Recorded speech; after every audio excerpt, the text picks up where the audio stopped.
Hello, welcome to Expositions. I'm Kevin Rhodes. Beginning in 2002, the United States of America engaged in a lengthy argument over going to war in Iraq. The President and the Congress at that time debated it highly throughout their both back and forth in the halls of Congress as well as within the diplomatic circles. The debate then moved beyond the halls of Congress to the United Nations and the international community as different countries weighed in on what they thought was the right thing to do and whether or not the United States should go to war in a very odd kind of situation when you're talking about international relations. When some of the expectations were not fully realized because people did not immediately find what all the evidence pointed to, the debate then began again ex post facto, after the fact, of, well, should we have gone in? During this time, if you listen to many people, including some people in the church, you will get the impression that war is inherently immoral.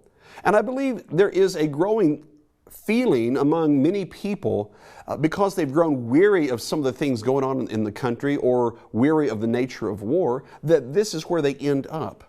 And I appreciate the sincerity and motives of those who believe this. However, this does not mean that they have thought the position through fully and well scripturally. On the other hand, it would be completely wrong to assume the morality of a government's actions just because it is our government and our country. We should never do that. I think that that can be a tendency on the part of some people, especially in America. Therefore, we should consider the morality of war from a biblical point of view. With this in mind, we're going to turn our attention to the events recorded in Joshua chapters 11 and 12. Now, we're not going to read all of these verses, but rather take a look and notice what it emphasizes. Throughout the first part of Joshua chapter 11, it goes through all the process of the northern conquest, which has just followed the summary of how Joshua had conquered the southern area following the original victories over Joshua and Ai. And then as he goes through, he says in verse 15, "And the Lord had commanded Moses his servant, so Moses commanded Joshua, and so Joshua did. He left nothing undone of all that the Lord had commanded Moses." Now that's important because they were in war at this time. And it shows here that this was acting in accordance with what the Lord himself had given. It then continues past that to discuss other areas of where Joshua went on into battle and to win the territory that God had promised Israel. When you move then into chapter 12, it begins by going back to the time of Moses, and therefore is a summary passage where it begins looking at all those on the east side of Jordan where Moses had been in charge and that they had defeated those peoples, and then went down and began in verse 7 of chapter 12 to discuss all the peoples, all the kings, and there was a great list there of all the kings that Joshua had defeated with Israel fighting under his leadership. While this presents an ancient war effort, and while it does come from the Old Testament, it still does answer many questions if we will bother to ask them. And this should matter to all of us, because those of us who live in a democracy do have at least a limited say in policy through our votes. But for Christians, that say, our choices, should be based on morality, and it should be based on God's will, which is why we must understand biblically the morality of war. So let's notice some principles. First of all, the Lord's approval of these actions in these chapters shows that war itself is not inherently immoral. The fact that Lord says go to war automatically completely obliterates any objection to war on the basis of that it's war. Since God himself commanded war, he approved of this war, and he required war, then war at least can be immoral. And any statement other than that, any opposition to that, is in defiance of these very facts. However, it says even more about the specifics of war, because there are some things that are given here in the nature of the war that people often discuss and that we need to consider. For example, a preemptive strike is moral when the intentions of others is clear. That's what you see within the pages of the Bible, that there is a preemptive strike against others because they are come out to fight. And that was approved by God, it was sanctioned by God, it was even commanded by God. We also see from this text, as well as others, that pursuing the enemy to achieve total victory is moral. God required that on multiple occasions of Israel throughout their history, to go and have total victory rather than suing for peace. As a matter of fact, we looked and saw in chapter 9 that created a problem for Israel. We then see that destroying the other combatants' war-making ability is moral. Now, how they did that in the Old Covenant during the ancient world was different than what we would do today, but to make sure that they are incapable of waging war was something that God sanctioned. Also, eliminating that people's government and leadership, as they did here, is then moral. That can be an objective that is moral in at least some instances and cannot be discounted. Here is something that I think really surprises some people. Even total war is moral. God commanded total war, a complete obliteration of people. And in that case, it must then have been moral. He often told them to take the spoils of war to put into the treasury of Israel, the Lord's treasury. And therefore, taking the spoils of war is moral. It's interesting on that note how many people would argue against that idea that if you go to war, you should never benefit in any way from the war, and that makes it immoral. That's not actually true. We may not choose to do that for some other reasons we'll discuss in a moment, but on the foundational principle, that's not true. And while there are still differences in that situation and the situation today, certainly, God's participation in these events shows that none of these things we've mentioned is inherently immoral. It would require other circumstances to determine that. And so, second of all, we need to recognize that there are admittedly differences between then, as what we saw, and now. First of all, we do not live in a theocracy. We do not live in a situation where God is the head of the government, which is essentially what Israel was during this time. In Philippians chapter 3 and verse 20, of course, we find that our citizenship as Christians is in heaven. And in 1 Peter chapter 2 verse 11, it says, I beseech you as strangers and pilgrims to abstain from fleshly lusts which war against the soul. And so there is a distinction because of the nature of our citizenship, that the nature of a theocracy is a spiritual theocracy in the kingdom of heaven, and not within any country today, though some might try to operate that way. As a result, God does not directly command war today. That is a big difference. Neither do we know for sure when war would fulfill God's judgment. That doesn't mean that He doesn't do it for judgmental purposes. He certainly did through His providence with Israel, as we saw in the book of Habakkuk, sending Babylon. So that's still possible, but we don't know it. Also, we only know the Lord's will so far He's revealed it in the gospel.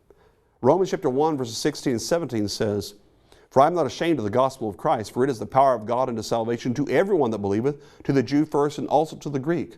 For therein is the righteousness of God revealed from faith to faith, as it is written, the just shall live by faith.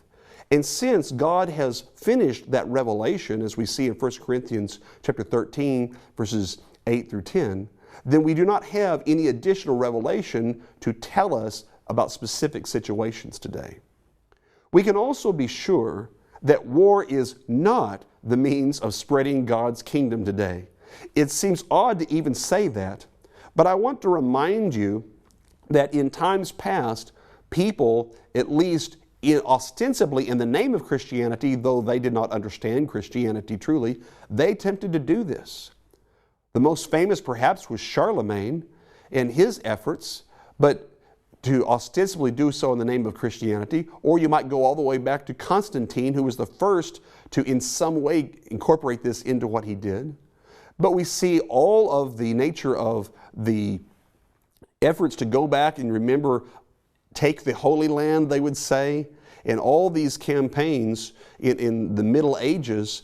That was a problem because they thought they were going out and spreading God's kingdom by force. In John 18, verse 36, though, Jesus, at his trial with Pilate, said, "My kingdom is not of this world. If my kingdom were of this world, then would my servants fight." And so, while we don't have that kind of need today, and that's not at all what we should want, we need to understand then that trying to force others to obey the gospel is not something that is sanctioned by God. It's practiced in other religions we still recognize, and it was done in the name of Christianity in the past. That does not justify it. God does, though, command government to protect its people. And this is very important as a principle. In Romans 13 and verse 4, we find that God gave the power of the sword to government. Now that covers different things. It covers, perhaps, you think about capital punishment. It also covers war, though. And remember that he gave that instruction to the Roman Christians who were in the capital city of the Roman Empire, which essentially ruled by might and was known to have ruled by might, waging war against all of the people and crushing down any rebellions. And he still gave this as its basic principle and reason for existence. We also know that God does work providentially in international affairs, though we do not know when and we do not know how. But in Daniel chapter 5, verse 21, we are assured that God does indeed work in the whole avenue, the kingdoms of men. He is in control. He does that in a different way than giving direct commands as he did to Joshua, but he is still accomplishing things. We know that whatever we do must then stay within the bounds of the gospel. So on a personal basis, in what our desires are and how we would act, in John 12, verse 48, it says, "He that rejecteth me and receiveth not my words hath one that judge him. The word that I have spoken, the same shall judge him in that last day." And therefore, we need to retain what we would do personally, and what we would want anyone to do would ultimately be bound within that ideally, while recognizing the role of government. Finally, we must recognize that the specific reason for war in Joshua is not the only moral reason for war. And we know this because of Nehemiah chapter 4, verse 16, where there the Israelites, those Jews after the captivity, were preparing for a battle on a defensive basis, which was a very different purpose in preserving their heritage there at that time and their place, as opposed to what Joshua was doing. It was, to some extent, the mirror image of it. But that is important for us to recognize that there's more than one reason that was recognized as valid. And so we need to consider something else, though, that is important to balance our discussion. And that is, God condemned aspects of war elsewhere.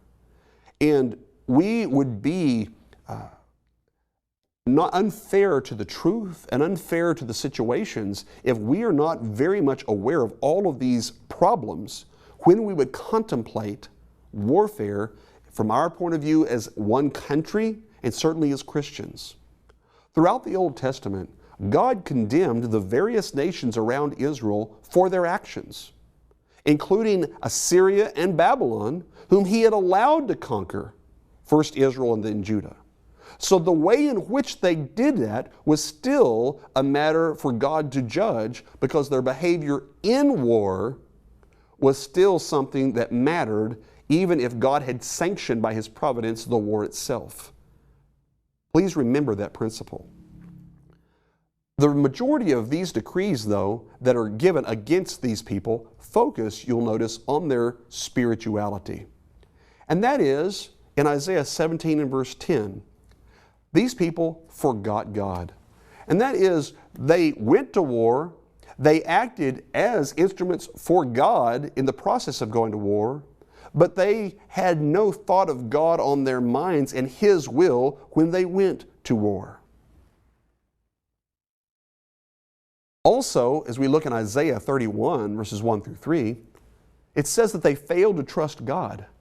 They weren't trusting God to provide this victory. They weren't thinking about God. As a matter of fact, they quite opposite would give credit to their own gods for what was going on, even when presented with other evidence. And so a lot of the back and forth we find throughout their history was they're coming up and giving their gods credit because that was their background and they were steeped in their religion. And so they didn't consider this from a spiritual point of view of why this would be happening. As a result, then, they held on to a false religion, Isaiah 47 verse 9, and they're still judged for that. Now this shows that God can use an unrighteous people to accomplish righteous means, and we see that multiple times throughout Scripture, and thinking about Joseph's brothers selling him into slavery as being one example of that. Beyond these problems, though, the Lord condemned them for their attitudes. And I want us to think a long time about this when it comes to warfare.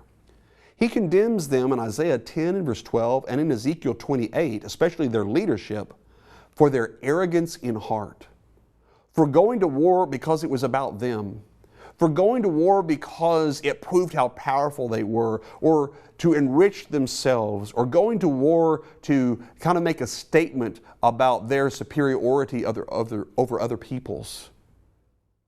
They are criticized by the Lord in Jeremiah 49 and verse 16 for trusting in themselves, for recognizing not that they had some help in the matter or that God had a say in how this had happened and why they had benefited as a result. When it comes to their conduct in warfare, though, we find something very important. The Lord condemns them for a variety of reasons. He condemns them in Jeremiah 50 and verse 11 for having a heart to destroy and to be cruel. So even when you go to war, he says, if God had approved of the war, as he did in these cases, the manner in which you conduct it and conduct yourself, the way in which you treat people, even knowing that you're going to, and there will be people killed, that the idea then of torturing your victims is ruled out here as being acceptable by God. They're criticized for this, and the Assyrians certainly were known for this as being a cruel people. Jeremiah, though, writing later, is talking about this, that kind of heart to where you just want to see people suffer. That's not the point, because war then, in God's eyes, is a matter of securing justice, not of power or in some way hurting people for personal ends or aggrandizement. It should not come then also, as we find from Isaiah 10 and verse 7, for a lust to conquer others. You know, when you think about the great generals of ages past, and we ought to first of all think of Alexander the Great and perhaps Julius Caesar and the Roman Empire itself for that matter.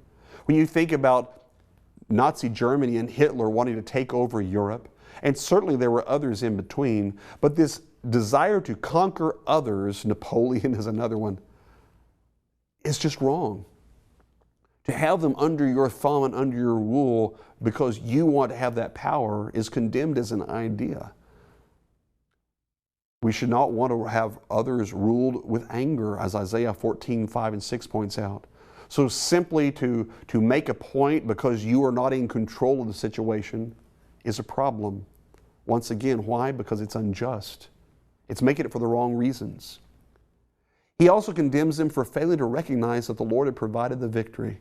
And that's interesting because on Isaiah 10 verses 13 through 15, when he does this, remember we're talking about pagan peoples.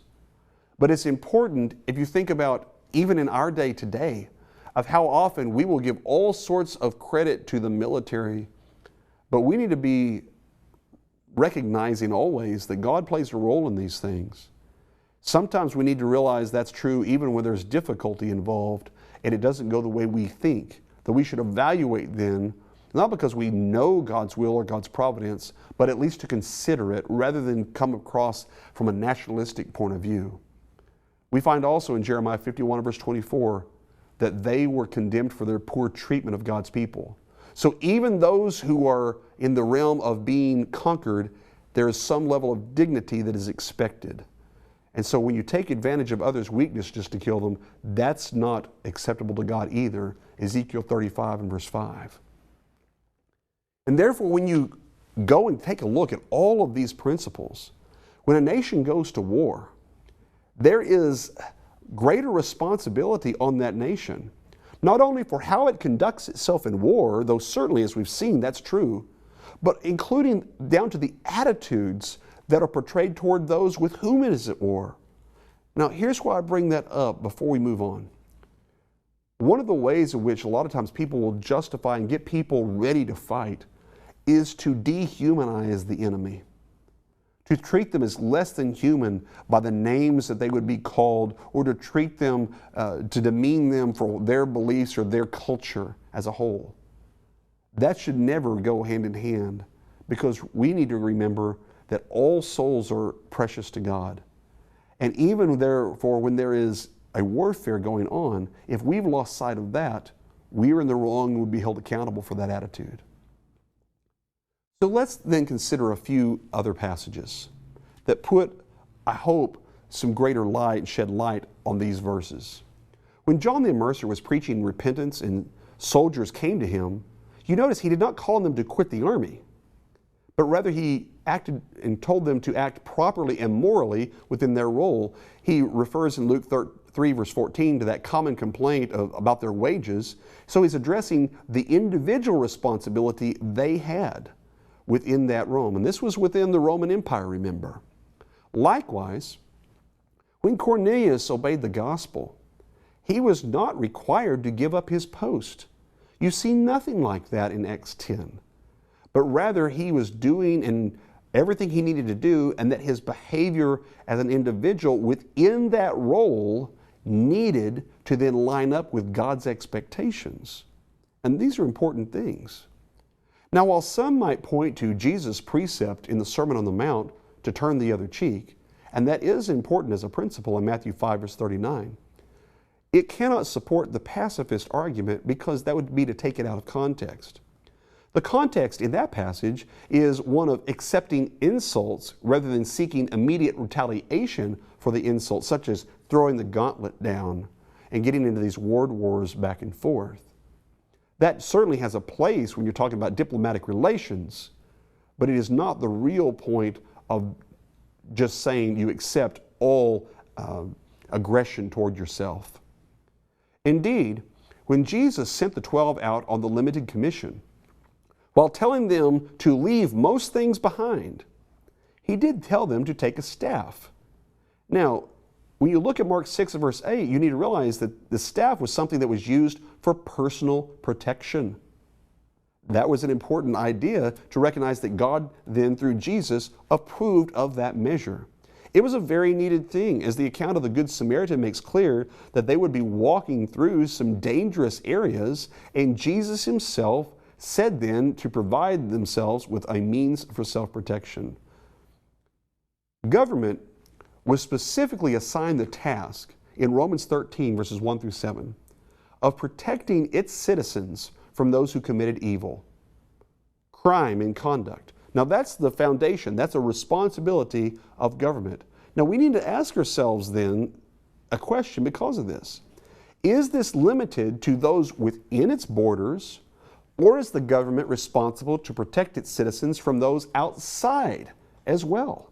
If the role of government given by God is to protect citizens from evil, then it stands to reason that that would include from outside invaders.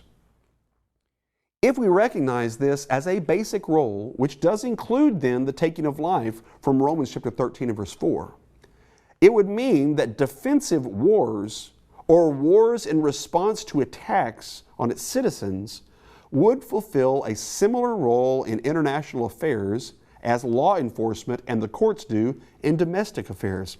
Indeed, that really is the principle that we see followed and recognized within political science. However, all of this should be considered cautiously with regard to the responsibilities involved, both toward the enemy and especially toward God. Therefore, the morality of war, my friends, depends upon the morality of the purpose of war and the conduct of the war itself. International law, which is very vague and often meaningless, attempts to set limits for appropriate action in wartime as well as appropriate motivations for going to war. However, we need only look to what God Himself says about government. Here in Joshua, the war was based upon, number one, doing what God says, from verse 15.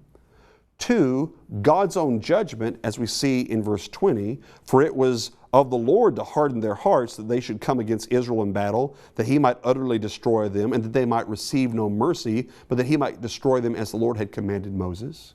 And then thirdly, we see from verse 23, it was the fulfillment of God's will.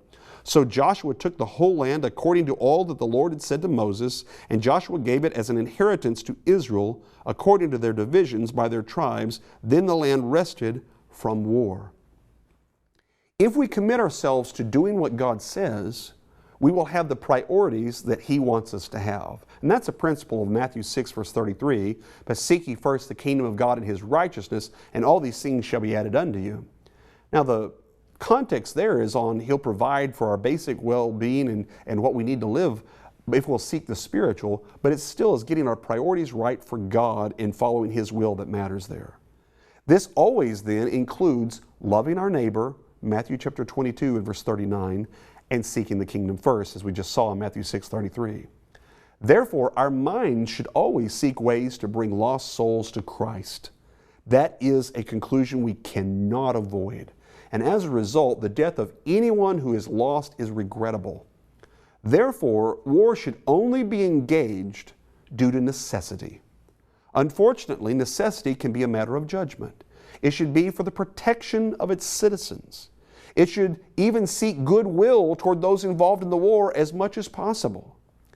If other avenues then are legitimately available and will accomplish the same positive ends, these, my friends, should always be preferred. No Christian should be a warmonger, liking war, preferring war, or wanting to go to war. We should always want to avoid it and hopefully be able to turn people around through persuasion, especially through the gospel. War has never been and never will be pretty. The ability to conduct it from great distances rather than standing face to face does not make the deaths that result any more antiseptic. So how does God want evil addressed today?